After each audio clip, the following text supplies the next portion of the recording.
Nah, Tonight we'll be sharing about what Pentecost is all about. Nah, minggu ini adalah Minggu Pentakosta. Jadi pas di minggu ini dan berikutnya 2 sesi lagi kita akan bahas tentang kebenaran firman Tuhan secara alkitabiah tentang Pentakosta. Many people have different perception of what Pentecost is. Banyak orang mempunyai ide ataupun pentafsiran yang beda-beda tentang Pentakosta. But today, let us now learn the biblical context of Pentecost. Tetapi hari ini kita sama-sama mau belajar ya kebenaran firman Tuhan tentang Pentakosta. What is the origin of Pentecost? Apa sih awal-awal tentang Pentakosta? What does Pentecost mean? Apa sih Pentakosta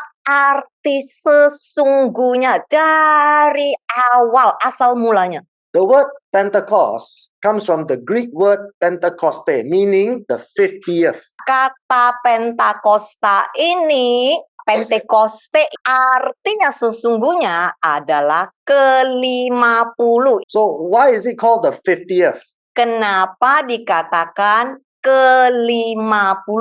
Because it is the name for a harvest festival that is also known as the Feast of Weeks. Sebab ini adalah perayaan panen yang juga dikenal sebagai hari raya mingguan. So the biblical Pentecost or the Feast of Weeks is the 4th of the spring feast that mark the end of the barley harvest and the start of the wheat harvest, usually around June. Jadi hari raya ini adalah hari raya keempat di musim semi yang menandai berakhirnya panen jelai dan dimulainya panen gandum. So, Itu biasa sekitar bulan Juli. So Pentecost is also called the day of the first fruits. Pentakosta itu juga disebut hari buah sulung. And it's also known as the Feast of Harvest. Juga disebut hari raya panen. And in Hebrew, what it is known today in Israel is Shavuot.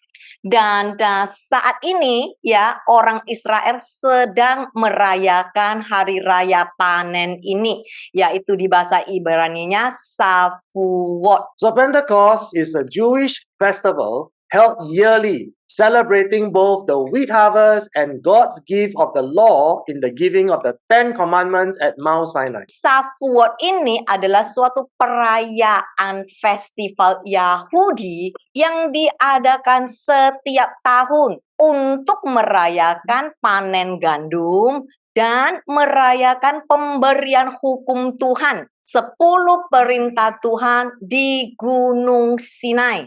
And this unique Jewish harvest festival, it occurs 7 weeks after Passover. Dan that is why it is called the 50th. Dan festival panen Yahudi yang sangat unik ini terjadi 7 minggu setelah Paskah. Makanya itu adalah suatu hari yang sangat unik. Setiap kali terjadi 7 minggu setelah Paskah. So 7 weeks after Passover, which is 49 days, and then on the 50th day, it is called Pentecost. That's why it means 50th. Dari Paskah, 49 hari kemudian masuk ke 50 itu namanya Pentakosta ke-50. So the celebration of this festival shows that the seeds God had planted finally come to harvest through the empowerment of the Holy Spirit. Dan perayaan ini menunjukkan bahwa benih yang Tuhan tanam akhirnya dipanen melalui kuasa Roh Kudus. And in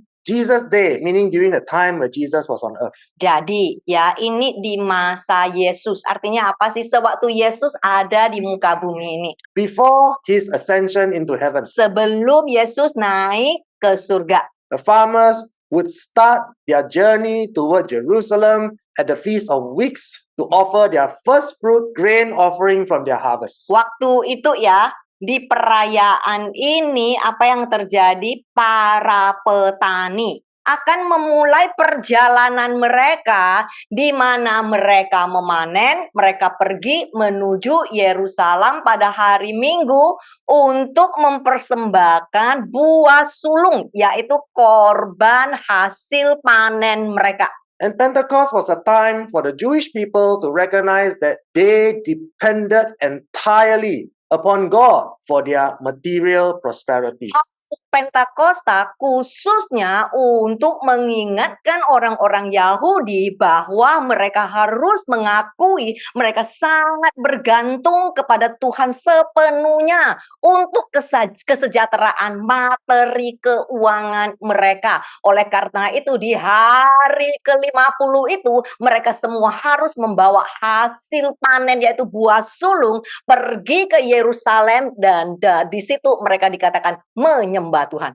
And it is important for all of us to understand this. Nah, sangat penting untuk setiap kita mengerti yang satu ini. According to scripture, Sesuai dengan firman Tuhan, this first fruit offering does not translate to giving money to the temple or to the Levitical priest. dengar baik-baik saudara ya, di sini di zaman itu menurut Alkitab, persembahan buah sulung ini tidak dapat pakai uang. Oke, jadi harus memakai hasil panen mereka. Dengar baik-baik. Dan persembahan ini tidak boleh dibawa kepada kuil ataupun ke suku Lewi. Belum. Lihat baik-baik ya.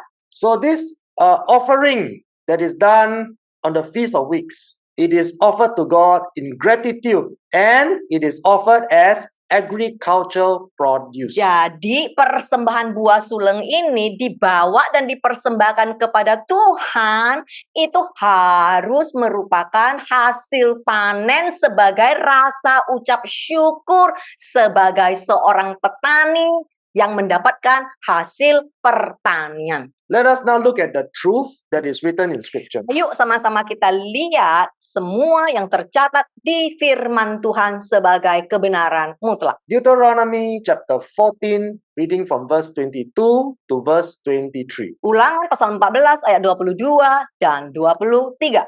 And this is what the Bible says. Ini yang Tuhan katakan. Every year you shall certainly tithe a tenth of all the yield of your seed, which is produced by your field. You shall eat the tithe, the tenth of your grain, your new wine, your oil, and the firstborn of your herd and your flock before the Lord your God, in the place where he chooses to establish his name, his presence, so that you may learn to fear and worship the Lord your God with all filled reverence and profound respect always. Setiap tahun haruslah kamu memberikan persepuluhan, 1/10 dari seluruh hasil benih yang dihasilkan ladangmu. Dengar baik-baik ya, kamu harus makan persepuluhan, yaitu 1/10 dari gandummu, anggur barumu,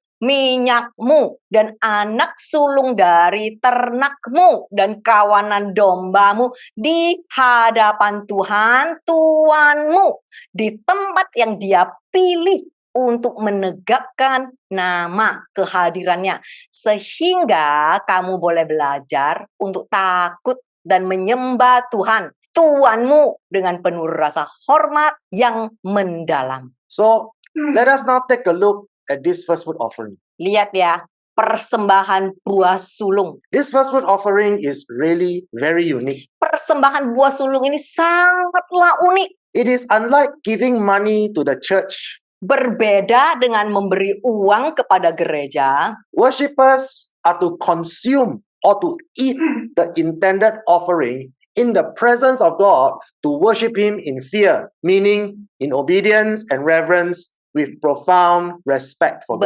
Baca baik-baik, sudah tercatat di sini dikatakan jemaat membawa persepuluhan yaitu buah sulung pergi ke Yerusalem. Tujuannya untuk apa?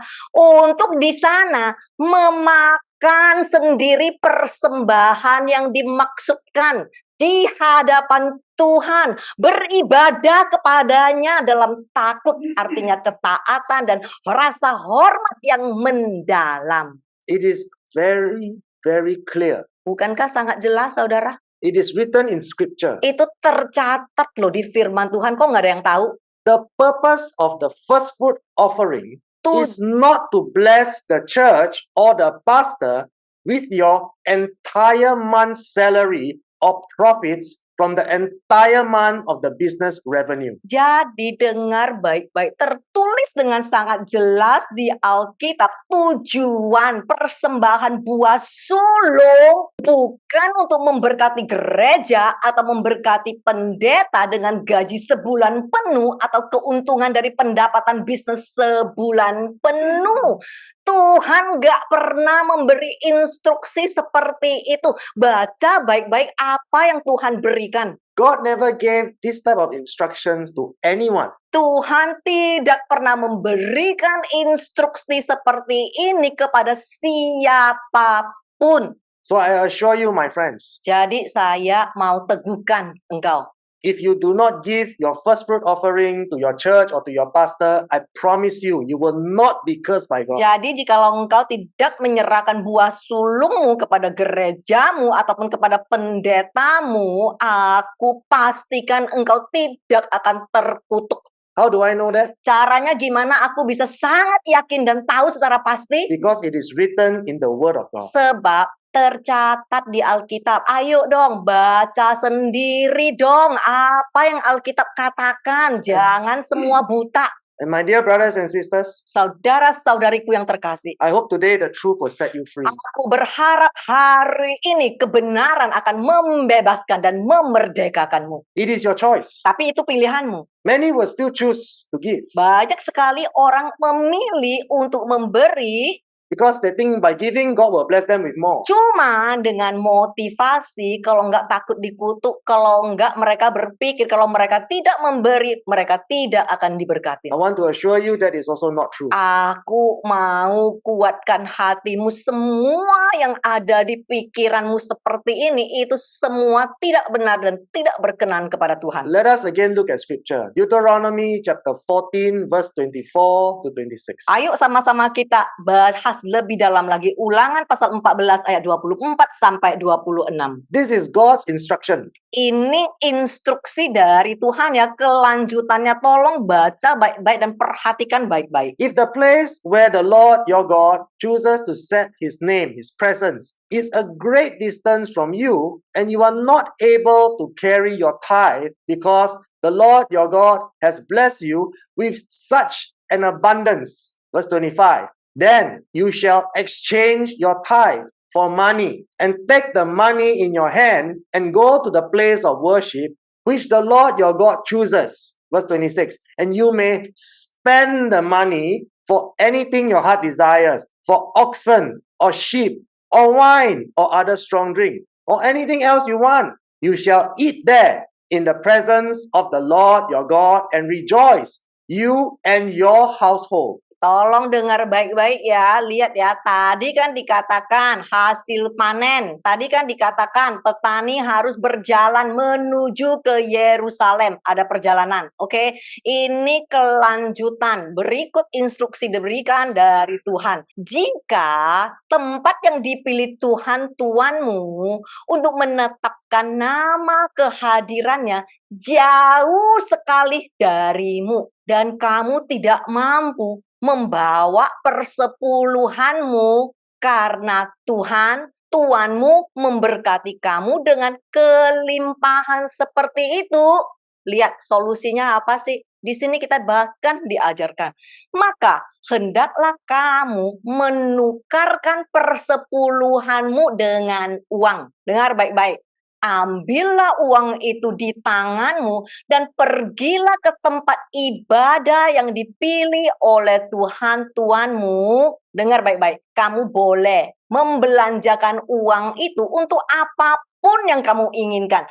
Lembu, domba, anggur, minuman keras lainnya, atau apapun yang kamu inginkan. Apa yang terjadi setelah itu? Kamu harus makan di sana, di hadirat Tuhan, Tuhanmu, agar engkau bersukacita, kamu dan seisi rumahmu. So my friends, as we clearly understand in scripture, Bisa lihat begitu jelas for those unable to reach the temple in time, orang-orang yang rumahnya terlalu jauh, buah sulungnya terlalu banyak. Oke, mereka enggak punya kesempatan nyampe di Yerusalem, terlalu jauh. these are the people that celebrate Pentecost year after year after year. Ini adalah orang-orang yang harus merayakan hari Pentakosta setiap tahun. These are the people that come before the Lord to offer up their first fruit offering. Ini adalah umat Tuhan sendiri yang memberikan buah sulung mereka di hadirat Tuhan. And God says, if you are unable to reach the place of worship in time, Dan Tuhan berkata, jikalau tempatnya terlalu jauh, engkau nggak keburu di hari ke-50 itu nyampe di tempat tujuan. it's okay, I won't condemn you. Nggak apa-apa, aku tidak akan mengutukmu, aku tidak akan menghakimimu. Tuhan berkata, I will not curse you. aku nggak akan mengutuk kamu, itu Tuhan yang berkata. I will not punish you, Aku God tidak says. akan menghukummu, itu Tuhan berkata.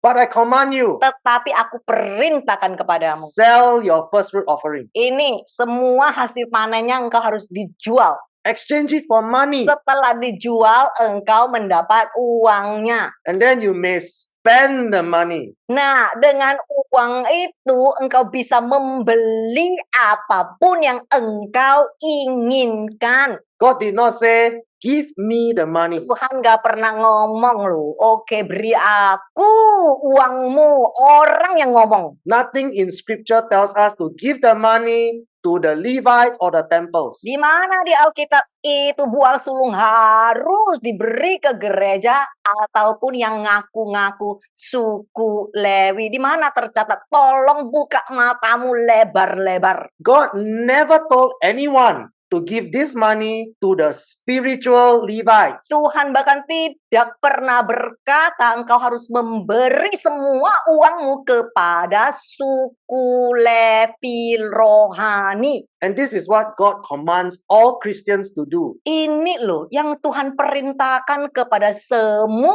umatnya untuk dilakukan. Beginning from the Jewish nation. Pertama dimulai dari orang-orang Yahudi. If you want to give first fruit offering, Kalau engkau mau membeli buah sulung, this is how you do it. ini loh cara benar yang engkau harus lakukan. And even if you cannot make it in time, Dan bahkan jikalau engkau nggak cukup waktu untuk membawanya, terlalu jauh, terlalu berat, after you sell the agriculture produce, which is your first fruit, for setelah money, engkau menjual semua hasil panenmu, setelah engkau tukarkan uang, take this money to buy oxen, sheep, or wine, or any strong drink, or anything else that you may desire to eat. Tuhan sendiri yang berkata, ambil uang itu belanja, membeli lembu, mau domba, mau anggur, apa yang engkau inginkan. So I assure you, according to scripture, worshippers are never instructed to give their first fruit to the church or to their senior pastor. Jadi saudara tolonglah baca baik-baik, buka matamu lebar-lebar.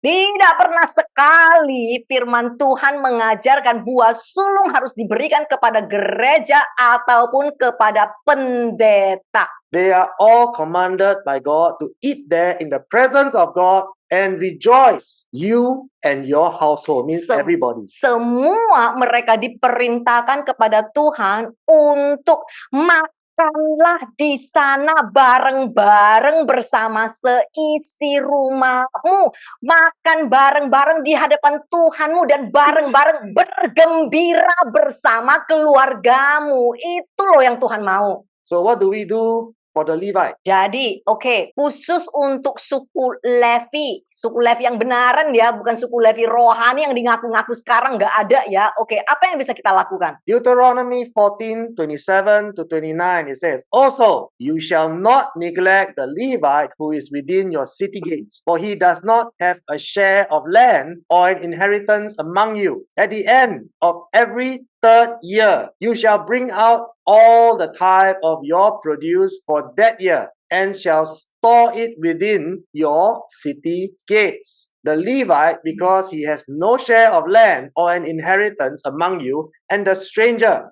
and the orphan, and the widow who are within your city gates, shall come and eat and be satisfied, so that the Lord your God may bless you in all the work of your hands." Nah, ini ya tentang suku Levi. Gimana caranya kita memberi? Ayo, ada instruksinya di Ulangan pasal 14 ayat 27 sampai 29.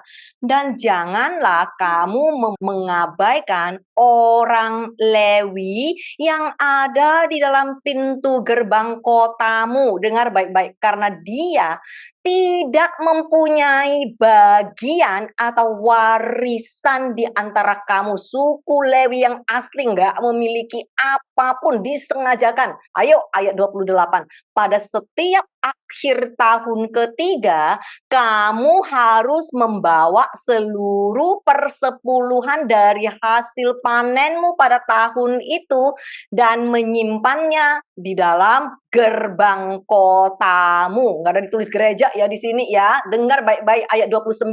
Orang Lewi, sekali lagi diulangin, karena ia tidak mempunyai bagian atau warisan di antara kamu dan orang asing, apalagi anak yatim dan janda yang ada di dalam kotamu. Dengar baik-baik, tujuannya untuk apa? Mereka semua harus datang dan makan bersama serta merasa kenyang agar Tuhanmu memberkatimu dan semua pekerjaan tanganmu. So, my dear brothers and sisters, I hope today you can see the truth. Saya berharap hari ini kalian tidak lagi buta tetapi melihat kebenaran. It is clearly written in Scripture. Sebab sudah begitu jelas. God says we must share the first fruit collection with the widows, the poor, and the needy. Tuhan berkata buah sulung itu harus dinikmatin bersama-sama dengan orang miskin,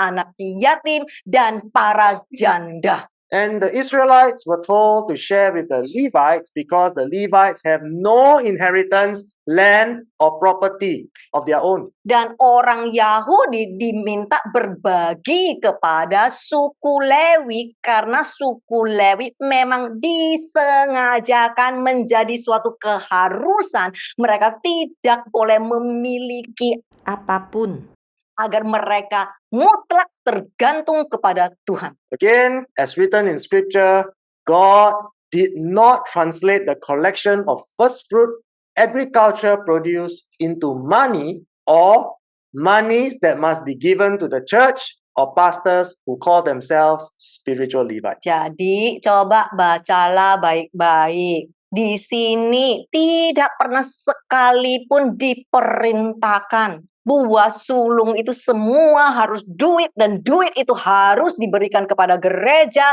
dan duit itu harus diberikan kepada suku Lewi rohani yang enggak ada di firman Tuhan, dan sang suku rohani Lewimu itu lebih kaya dari lu. So my friends, please do not be confused anymore. Tolonglah saudara, tolong jangan lagi tertipu. When God says bring the first fruit offering, the agricultural produce into the city gates, it means within the city where everybody lives. Sewaktu di sini dikatakan kita mengambil hasil panen persepuluhan masuk ke gerbang kota. Gerbang kota itu artinya apa sih? Di mana engkau tinggal. Itu di komunitasmu. It's for the entire community of Israel. Itu agar semua orang Israel sekomunitas nggak ada yang kelaparan, nggak ada yang kekurangan makanan. How can anyone be so foolish to take this context of the city gate and say, oh no, God say you must bring it to the church? Kenapa kok ada orang yang begitu bodoh memutarbalikkan firman Tuhan dan gerbang kota diganti, dihapus menjadi gereja? Yang khotbah bodoh, yang dengar lebih bodoh lagi. God says, feed the community so that everyone will not go hungry. Firman Tuhan berkata, kasih makan sekomunitas. Perhatikan orang-orang miskin agar sesuai dengan tujuan dan kehendak Tuhan. Satu negara, satu bangsa Tuhan itu nggak ada yang kelaparan, nggak ada yang hidup miskin. So the correct context of the city gate is to feed the community. Jadi gerbang kota itu konteksnya adalah komunitas di mana engkau tinggal. So today, my friends, you have a choice. Saudara, saudari, hari ini engkau punya pilihan. You can continue to believe in lies and deceptions, Engkau mau terus dibohongin dan membohongin dirimu sendiri. or today you can accept the truth that is written in the Word of God. Atau hari ini engkau dibebaskan oleh kebenaran firman Tuhan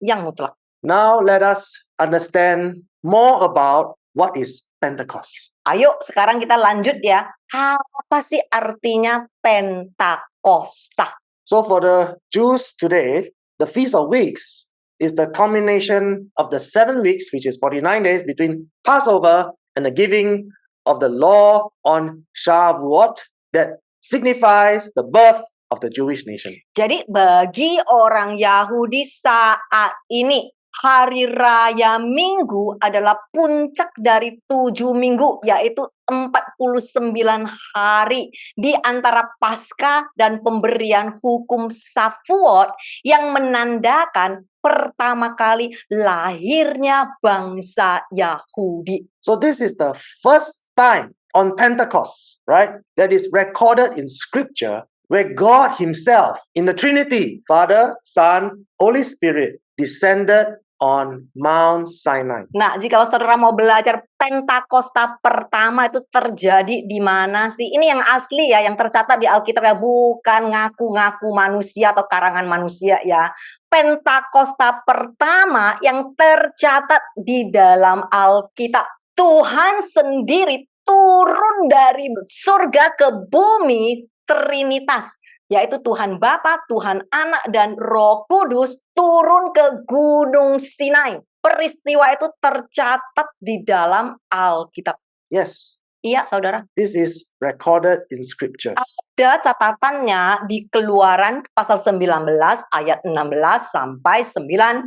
So in Exodus 19:16 to 19, the Bible says, so it happened on the 3rd day when it was morning, that there were thunder and flashes of lightning, and a thick cloud was on the mountain, and a very loud blast was sounded on a ram's horn, so that all the people who were in the camp trembled. Verse 17, then Moses brought the people out of the camp to meet God, and they stood and presented themselves at the foot of the mountain. Verse 18, Mount Sinai was wrapped in smoke because the Lord descended upon it in fire.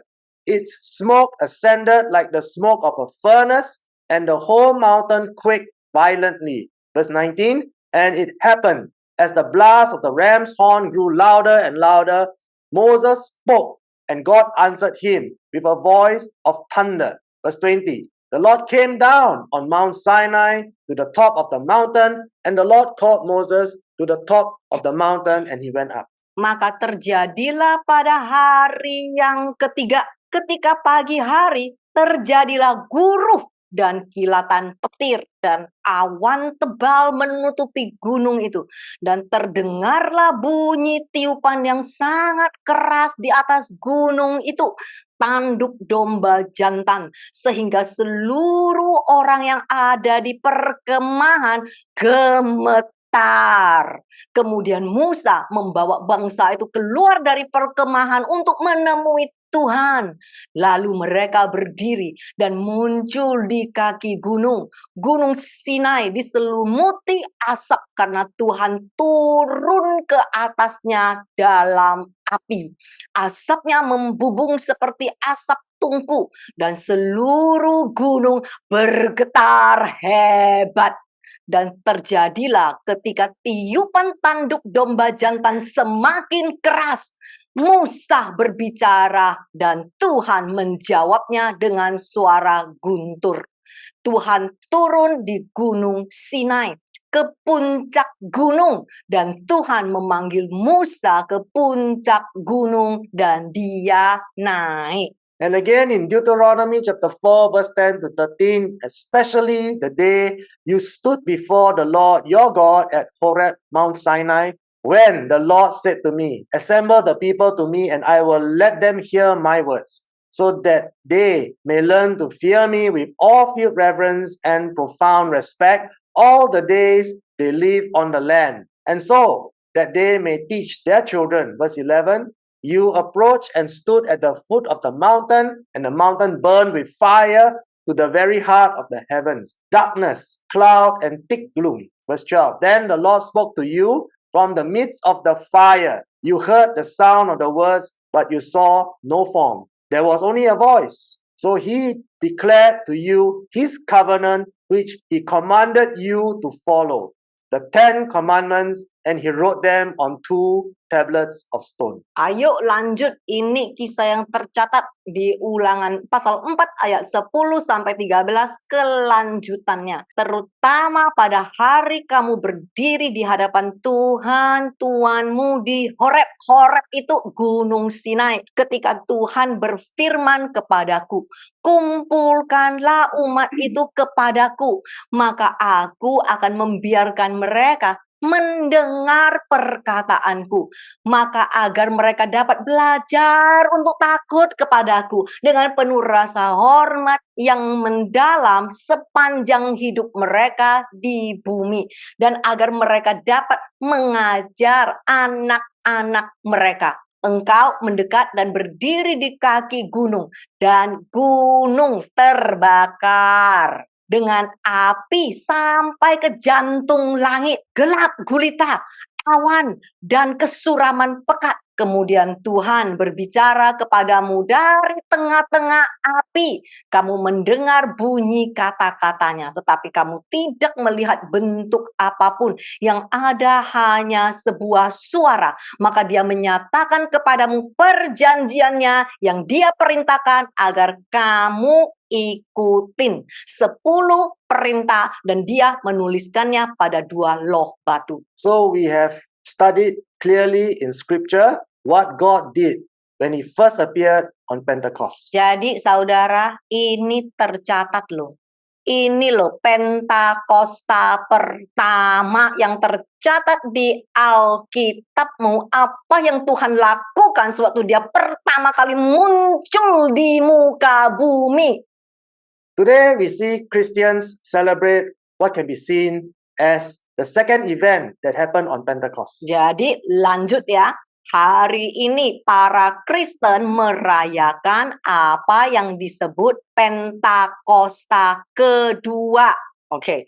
And this is according to Acts chapter 2, which is the birth of the church. Ini terjadi kisahnya di Kisah Para Rasul pasal 2, yaitu kelahiran gereja. Here we see the writing of God's law on the believer's heart was already prophesied by the prophet Jeremiah in Old Testament and also by Jesus in New Testament before he ascended into heaven. Jadi di sini kita sudah melihat apa yang Tuhan tulis di perjanjian lama terjadi di perjanjian baru sesuai dengan yang dinubuatkan oleh Nabi Yeremia. So, my dear brothers and sisters, we can see that this is not an event that can be planned or orchestrated by man. Jadi saudara bisa melihat ini semua tercatat jelas di Alkitabmu di Alkitabku bukan tentang apa yang bisa diprediksi ataupun dingaku manusia. When we understand scripture clearly and correctly, we see that the church today have no spiritual authority to predict or to forecast the coming of the Holy Spirit because it is determined by God. Dengar baik-baik saudara, gereja tidak memiliki kuasa, tidak berhak merencanakan ataupun mengatur kapan akan terjadi hari Pentakosta, karena Pentakosta ini digerakkan oleh Tuhan. Karena itu kedatangan Tuhan, Roh Kudus di muka bumi adalah suatu perkara Tuhan, bukan yang bisa ditebak-tebak, tafsir-tafsir, karang-karang, klaim-klaim oleh siapapun. We know for a fact no man can decide or tell God what to do. Sebab enggak ada manusia yang bisa mengatur kapan Tuhan harus datang. God decides when and where and how many times He wants to deliver the message to us by His Holy Spirit. Tuhan sendiri yang menentukan berapa kali, keberapa kali, kapan Dia mau turun ke muka bumi untuk menyatakan kedatangannya kepada umatnya. Ngerti, saudara? Now let's take a look at Jeremiah 31 verse 33 to determine the facts. Ayo sama-sama kita baca sesuai dengan bukti firman Tuhan, Yeremia pasal 31 ayat 33. But this is the covenant which I will make with the house of Israel after those days, says the Lord. I will put my law within them, and I will write it on their hearts, and I will be their God, and they will be my people. Tetapi inilah perjanjian yang akan kuadakan dengan kaum Israel sesudah masa itu. Demikianlah firman Tuhan. Aku akan menaruh hukumku di dalam diri mereka, dan aku akan menuliskannya di dalam hati mereka. Dan aku akan menjadi Tuhan mereka, dan mereka akan menjadi umatku. So God is very specific about why He is planning in advance to pour out the Holy Spirit on His chosen people according to Acts chapter 2. Jadi Tuhan sangat spesifik di sini tentang kenapa dari awal Dia sudah bernubuat, merencanakan terlebih dahulu untuk mencurahkan Roh Kudusnya kepada umat pilihannya. So we know Acts chapter 2 did not just happen. It's not planned by man. Jadi saudara, kisah para rasul tidak langsung terjadi. Kisah para rasul, yaitu kejadian Pentakosta itu bukan sesuatu yang diramalkan manusia, tetapi sudah dinubuatkan dari perjanjian lama. God already prophesied about it in Jeremiah chapter 31. Tuhan sudah menubuatkannya di Yeremia pasal 31 ayat 33. So I hope you can see a very clear picture Jadi now. saya berharap saudara cukup jelas ya di sini ya. What was given to the Israelites in ancient times, the law written in stone tablets, Apa yang diberikan kepada bangsa Israel pada zaman dahulu di perjanjian lama, hukum Tuhan tertulis di loh batu. we see that at Mount Sinai, correct? Ya, kita menyaksikannya, terbukti, tercatat itu ada di Gunung Sinai, Horeb. On Pentecost, right? Itu terjadi di hari Pentakosta.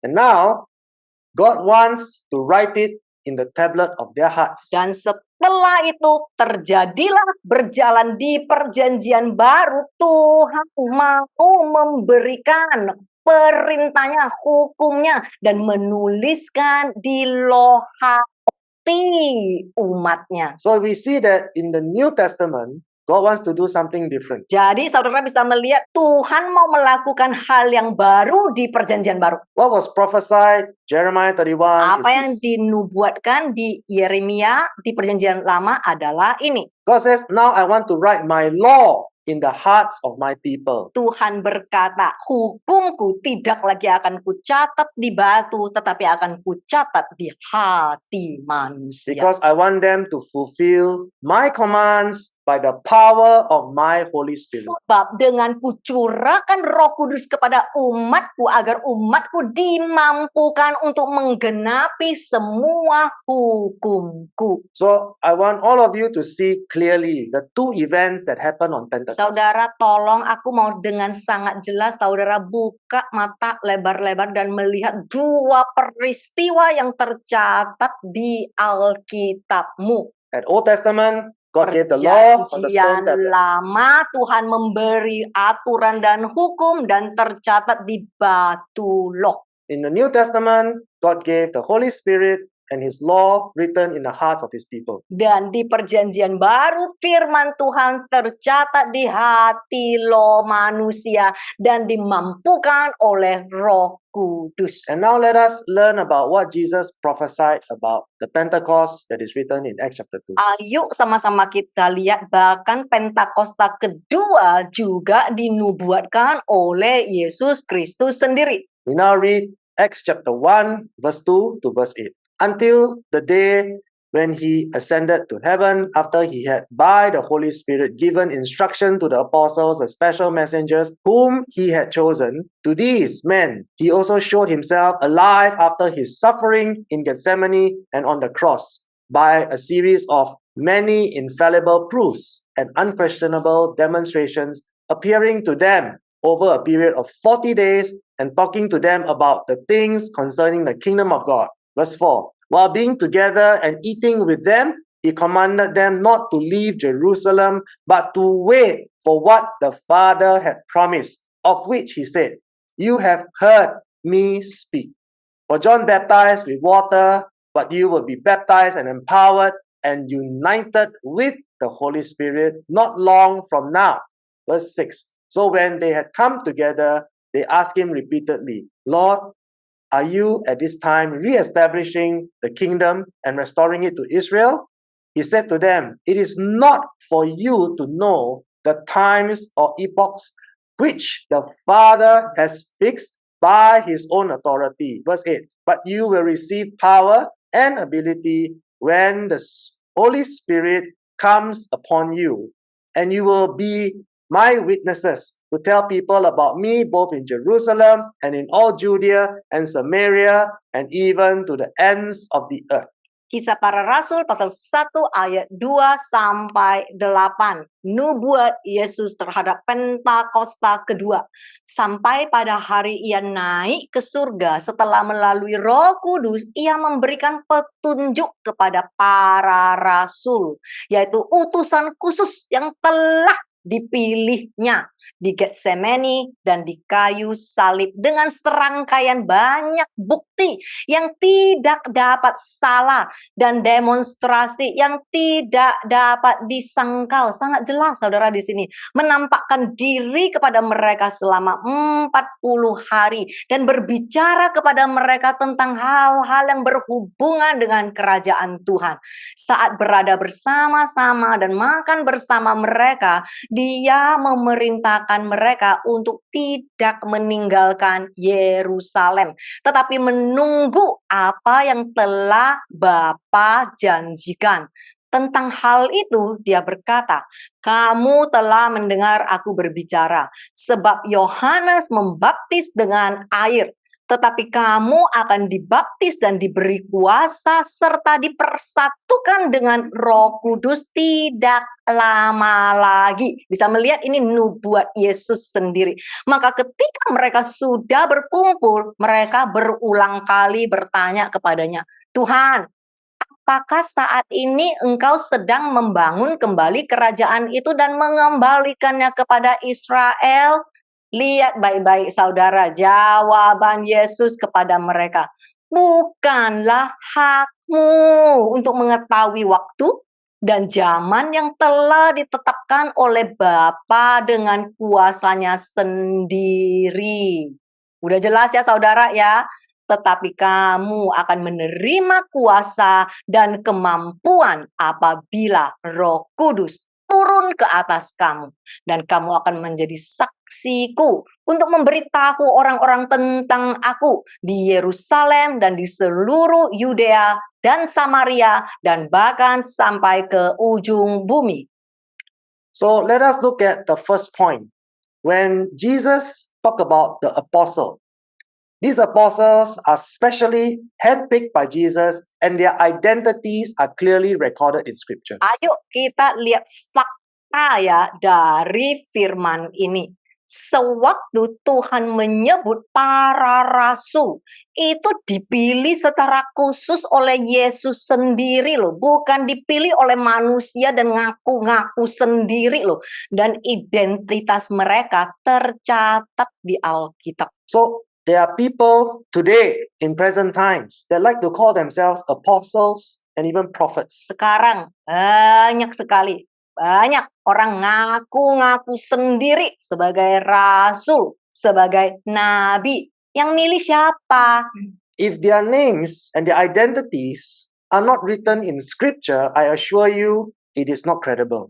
Jikalau nama mereka, gelar mereka tidak tercatat di Alkitab, apakah saudara mau terima buta saja? And because they are not credible, perhaps you can consider them as counterfeit. Jikalau ada yang mengaku sendiri sebagai nabi dan rasul dan jelas-jelas mereka tidak ditunjuk oleh Yesus sendiri dan nama mereka juga tidak tercatat di Alkitab, mau saudara main percaya omongan orang dan utusan manusia? Yes, my friends, please do not be deceived anymore. Tolonglah saudara, jangan lagi tertipu. To qualify as the apostle or the prophet, you must be recorded in scripture. Jikalau seorang nabi atau rasul yang sah dicap oleh Yesus sendiri, yang diutus, yang dipilih, namamu harus tercatat di Alkitab.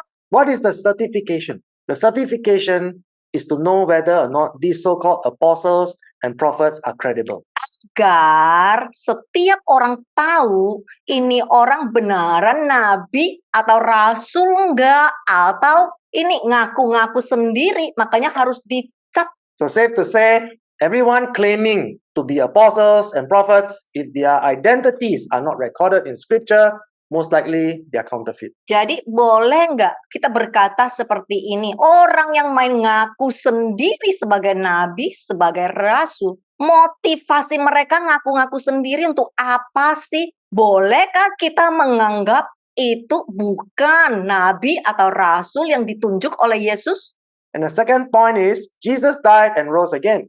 Fakta kedua, di sini tercatat Yesus mati dan bangkit kembali. He showed himself alive to many witnesses over 40 days and also ate with them. Dia menunjukkan dirinya hidup kepada banyak saksi selama 40 hari dan juga makan bersama mereka. This is proof of his resurrection. Ini loh, bahkan kebangkitannya terbukti tercatat di Alkitab.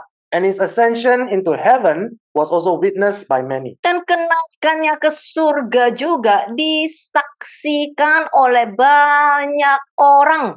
The third point is, Jesus prophesied and confirmed the coming of the Holy Spirit that will happen in Acts chapter 2. Fakta yang ketiga, Yesus bernubuat dan menegaskan kedatangan Roh Kudus yang akan terjadi di dalam Kisah Para Rasul pasal 2. So the event is already prophesied. Jadi kejadian Pentakosta kedua ini dinubuatkan oleh Yesus terlebih dahulu. John baptized with water, but you will be baptized and empowered and united with the Holy Spirit not long from now. Dia menegaskan, Yohanes Pembaptis membaptis dengan air, tetapi kamu akan dibaptis dan diberi kuasa serta dipersatukan dengan Roh Kudus. Di sini dikatakan ya, tidak lama lagi. And after his ascension into heaven, not long, as recorded in Acts chapter 2, the apostles received the Holy Spirit. Jadi setelah apa yang dinubuatkan di Kisah Para Rasul pasal 1, tidak lama kemudian Tuhan Yesus naik ke surga, dan setelah itu kejadian Pentakosta kedua di Kisah Para Rasul pasal 2. So the fourth point is, it is proven in scripture. No man or woman can predict if there will be a third or a fourth Pentecost.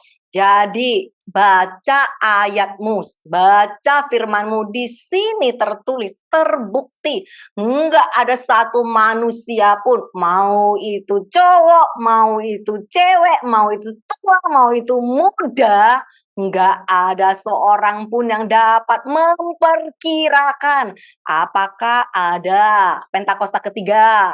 Nanti habis 3 Pentakosta keempat, setelah itu Pentakosta kelima, itu karangan manusia yang tidak tercatat di Alkitab.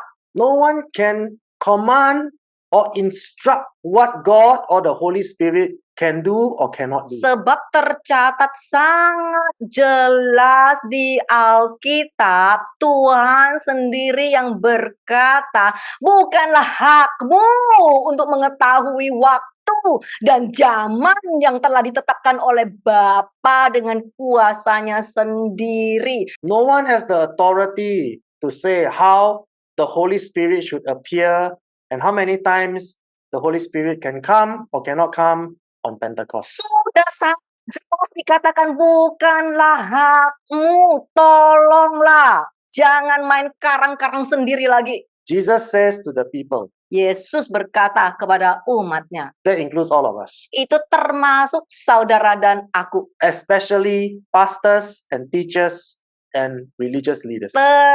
terutama ketua-ketua organisasi Kristen, para panatua dan para pendeta. It is not for you to know the times or epochs which the Father has fixed by His own authority. Tolonglah baca Kisah Para Rasul pasal 1 ayat 2 sampai 8. Khususnya ayat 7. Jawabnya kepada mereka, bukanlah hakmu untuk mengetahui waktu dan zaman yang telah ditetapkan oleh Bapa dengan kuasanya sendiri. God only says very clearly that we will receive the power and the ability when He decides how and when the Holy Spirit shall come upon us. Tuhan cuman berkata, kita akan menerima kuasa dan kemampuan apabila Roh Kudus turun di atas kita. So, in comparison to the events that are clearly recorded in Scripture, at the first and second events of Pentecost, one might question, in the case of events such as Azusa Street Revival or other fire revivals that was never mentioned or recorded in Scripture, are they even credible? Jadi, saudara,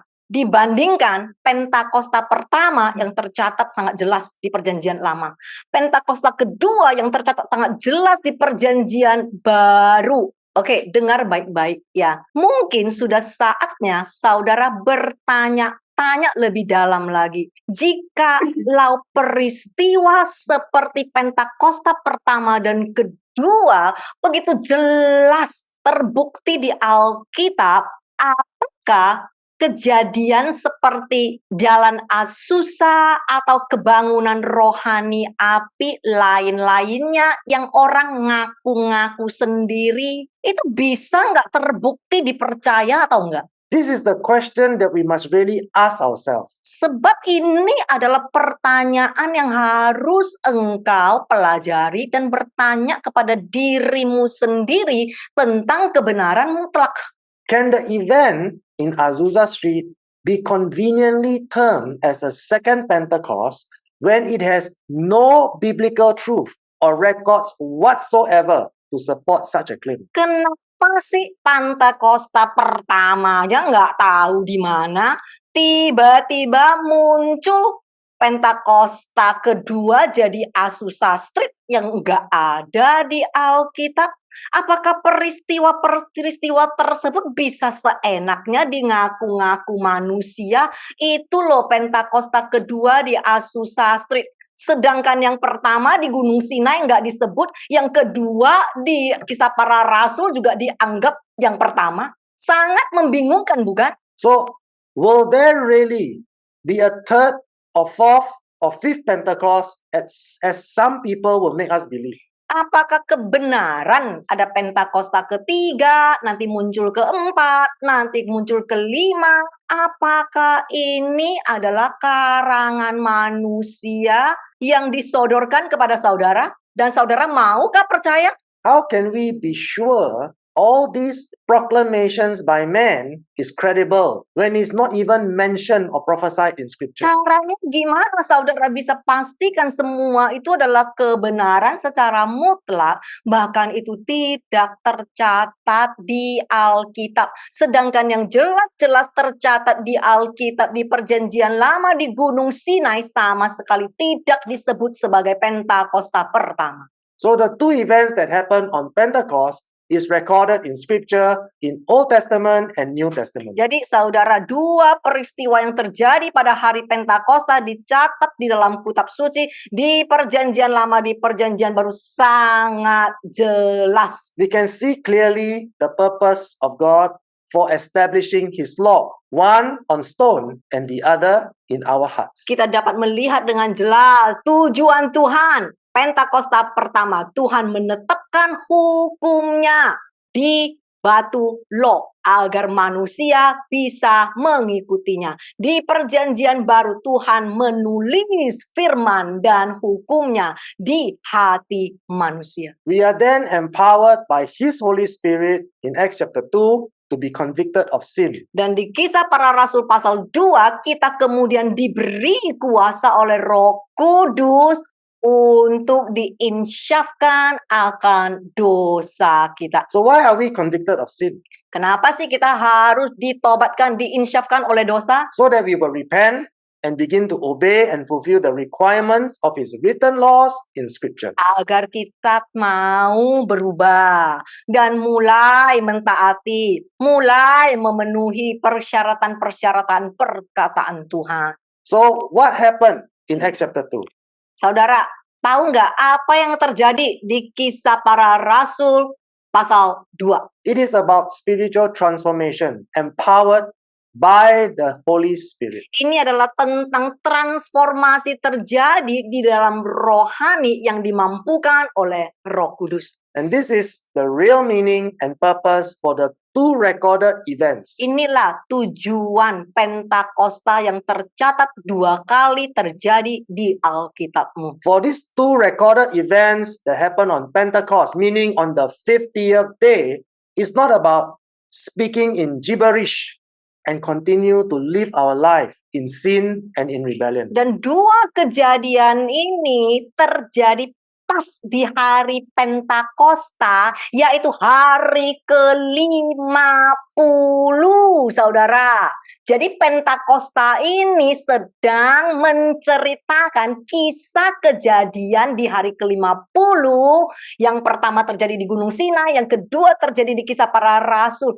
Hari Pentakosta bukan tentang pencurahan Roh Kudus, tentang bahasa lidah, tetapi hidup terus di dalam dosa, di dalam pemberontakan, dan di dalam keserakahan. So my friends, we know that Apostle Paul speak in tongues very often. Saudara tahu ya, Rasul Paulus sangat sering berbahasa lidah. Ya, Nothing wrong to speak in tongues on our own private time with God. dengar baik-baik saudara. Jangan sangka kita berkata tidak boleh berbahasa lidah. Kita sendiri juga berbahasa lidah.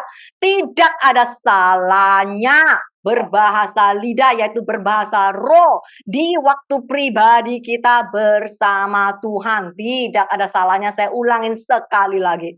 However, Christians are instructed by scripture not to speak in tongues without interpretation publicly, especially during church service. Tetapi sebagai seorang Kristen, engkau diperintahkan oleh firman Tuhan untuk tidak berbahasa roh tanpa terjemahan di depan umum, terutama sewaktu kebaktian di gereja, ibadah umum. Are you not aware that speaking of gibberish corporately during church service is a direct violation of the word of God written in 1 Corinthians chapter 14 verse 27 to 28. Saudara tahu nggak, sadar nggak, sewaktu saudara berbahasa roh tanpa penterjemah di depan umum, di ibadah umum secara terang-terangan,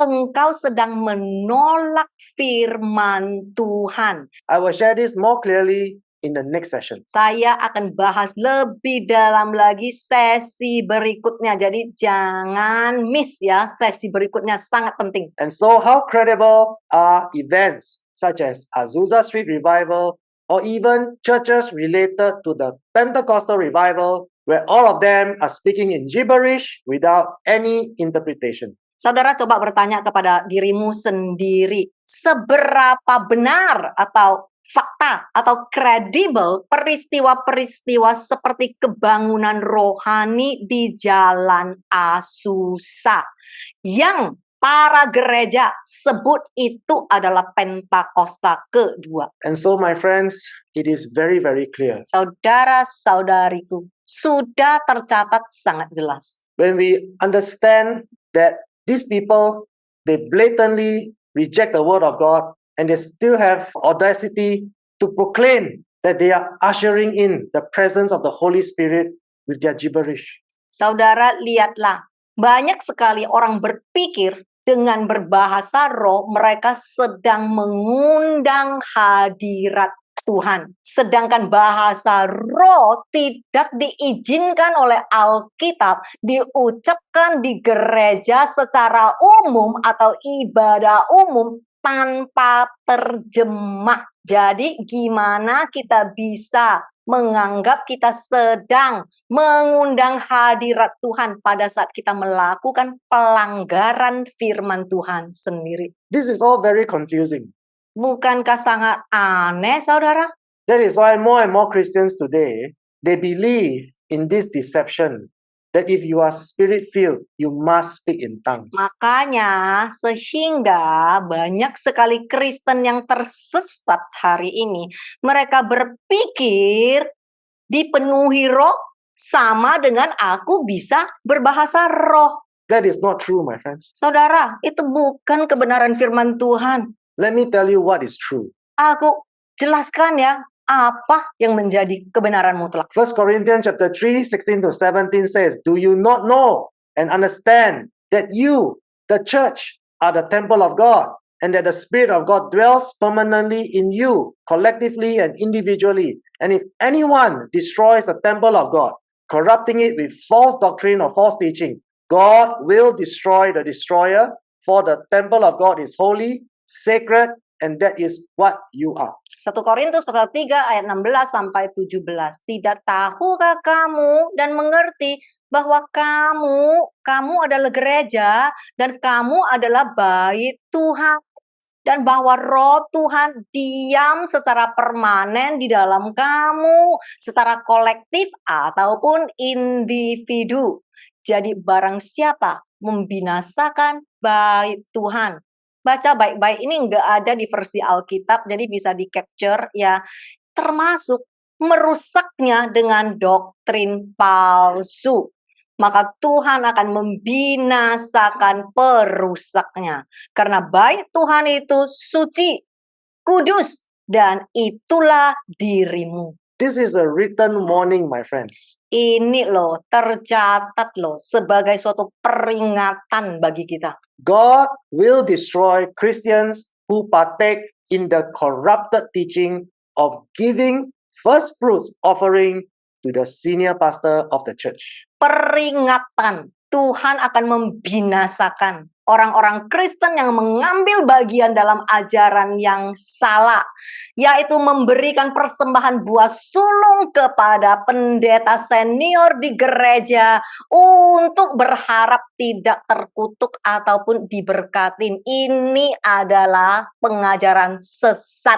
Because that is practicing false doctrines. Sebab jikalau engkau melakukan hal demikian, engkau sedang mempraktekkan doktrin palsu. God also promised He will destroy Christians who partake in the counterfeit fire revivals or the biblically undocumented spiritual revivals like the event at Azusa Street that is not proven in scripture. Tuhan juga berkata, orang-orang Kristen yang suka ikutin semua kebangunan rohani api palsu ya, dan kebangunan rohani yang entah peristiwa yang dibuat manusia tetapi tidak pernah mau bertobat, maunya cuman kelihatan keren, dan juga peristiwa-peristiwa buatan manusia dan yang ngakui oleh manusia. Contoh umpamanya di Jalan Azusa yang tidak tercatat sama sekali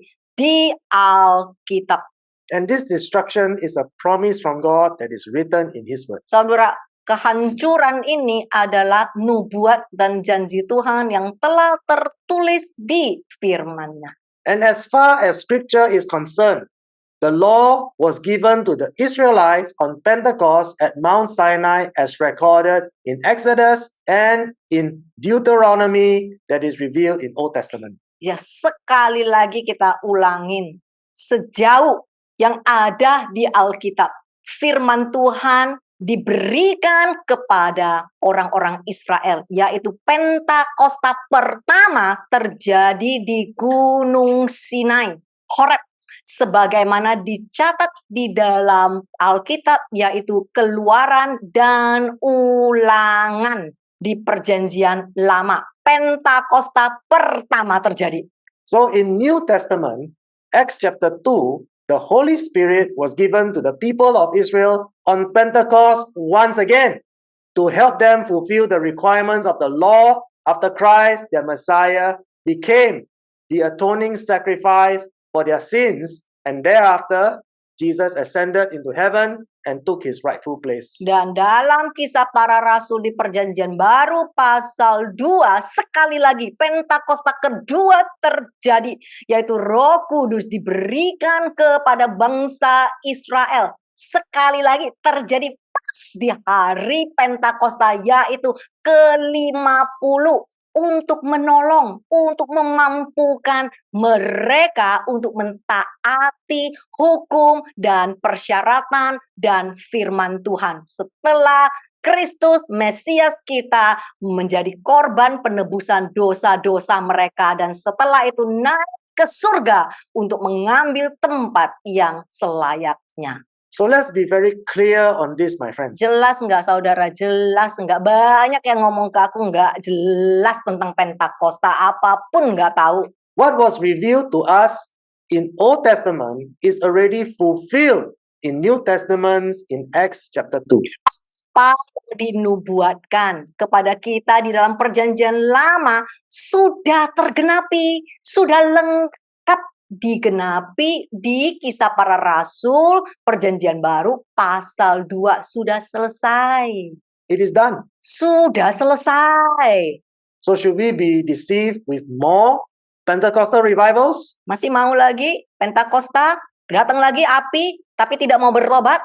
Scripture already proven clearly to us. It is completed. Sudah terbukti apa yang dinubuatkan di Perjanjian Lama telah digenapi di Perjanjian Baru. Holy Spirit is already given to us. Roh Kudus telah dicurahkan kepada engkau dan aku. And according to the word of God, the two events that happened on Pentecost already fulfilled His purpose according to His will. Menurut firman Tuhan, dua peristiwa yang terjadi pada hari Pentakosta itu sudah lengkap, sudah menggenapi tujuan kehendak Tuhan, sudah terbukti tercatat di Alkitab.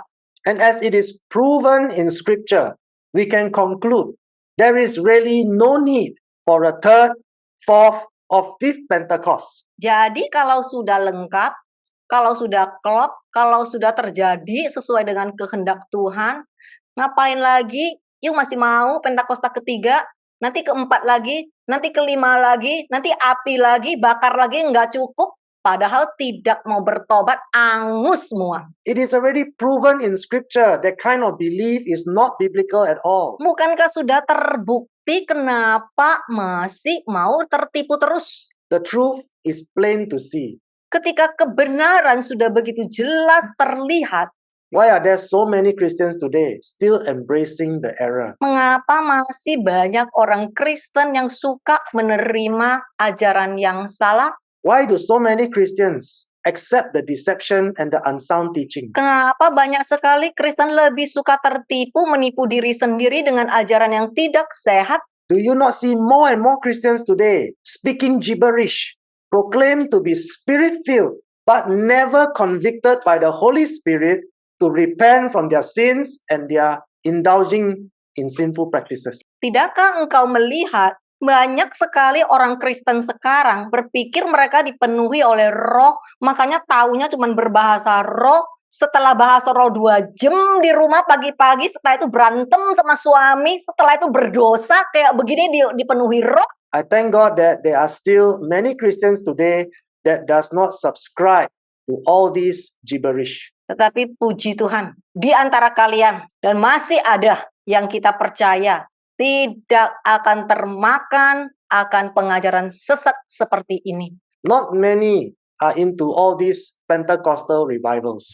Puji Tuhan, masih ada dan saya percaya kalian juga termasuk di dalamnya. Tidak ikut-ikutan dengan teologi sesat pengajaran Pentakosta ketiga, keempat, kelima seperti ini. Why are there so many Christians not involved in all these Pentecostal revivals? Saudara tahu nggak kenapa Kristen yang benar nggak akan ikut-ikutan di dalam ini yang namanya Pentakosta ketiga, keempat, kelima itu? Because there are many Christians today, when they read the Bible, they understand. Sebab Kristen-Kristen yang benar, sewaktu mereka baca Alkitab, mereka ngerti apa yang benar. It is already done. Sudah digenapi, sudah kelar.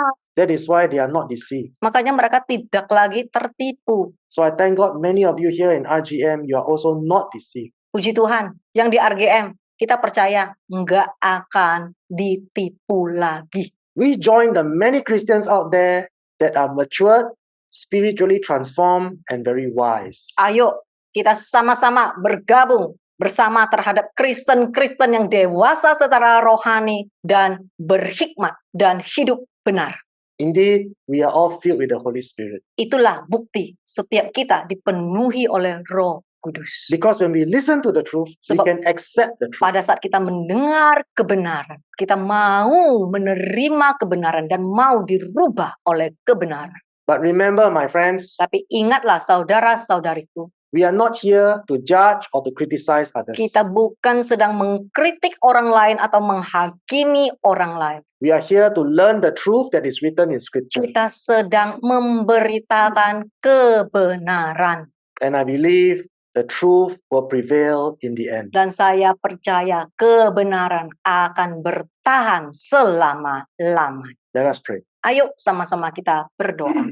Father, I thank you so much that tonight you reveal the truth to us. Terima kasih Tuhan, hari ini setiap mata kita sudah dibukakan oleh firman-Mu. We thank you, Father, that you will continue to deliver many Christians from all the lies and the deception. Tolonglah Tuhan, bebaskanlah Kristen-Kristen yang tertipu atau menipu diri mereka sendiri dan mata mereka tertutup. Because of your mercy, because of your grace and your kindness to us. Tolonglah Tuhan, tunjukkanlah kasih karunia, belas kasihan-Mu terhadap setiap kita. You will deliver us from all the false teaching and the deceptions. Bebaskanlah setiap Kristen dari cengkraman pengajaran sesat. Lord, there's nothing we can do in our strength. Tuhan, kita tidak bisa berbuat apa-apa dalam kekuatan kita, but we cry out to you tapi kami berseru kepadamu Tuhan. as we are united in the body of Christ. Kami bersatu karena semua ada di dalam tubuh Kristus. Father, please eliminate all these lies and deception. Tolonglah Tuhan, singkirkan semua kesesatan di dalam Injil-Mu. We cry out to you, Father. Kami berseru kepadamu Tuhan. Set our brothers and sisters free from the bondage of deception. Bebaskanlah mereka yang tertipu dan menipu diri sendiri, sebab mereka juga adalah saudara-saudari kami Tuhan. Fill their hearts with your Holy Spirit Penuhi hati mereka dengan Roh Kudus-Mu yang so sesungguhnya, that they can be aware of the lies and the deception of the false teachers. agar mereka sadar mereka sedang tertipu, mereka sedang tersesat, dan mereka sedang menyesatkan diri mereka sendiri. So we thank you, Father, that you will expose the lies of the enemy. Terima kasih Tuhan, bongkarlah kesesatan dan tipu siasat yang jahat. And we thank you, Father, that we are safe as we continue to live according to your truth. Terima kasih Tuhan, kami percaya kami diselamatkan pada saat kami hidup berdasarkan kebenaran-Mu. We thank you in Jesus' name. Terima kasih Tuhan. Now let us receive the benediction. Ayo sama-sama kita angkat kedua tangan dan menerima berkat Tuhan. Birkat Kohanim. Yevarechecha Adonai Beish Merecha. Biar Tuhan sendiri yang memberkati engkau. Ya'er Adonai Panav Elecha Bekonecha. Tuhan sendiri yang memberkatimu dan menyinari wajahmu dengan kasih karunia-Nya. Isa Adonai Panav Elecha Biasem Lecha Shalom. Tuhan menghadapkan wajahnya kepadamu, memberkatimu, dan memberi kamu damai sejahtera. And in Jesus' name, all of God's children say, Dan di dalam nama Tuhan Yesus, sama-sama yang menerima kami katakan, Amen. Thank you very much. Amen. God bless you. kasih Tuhan memberkati.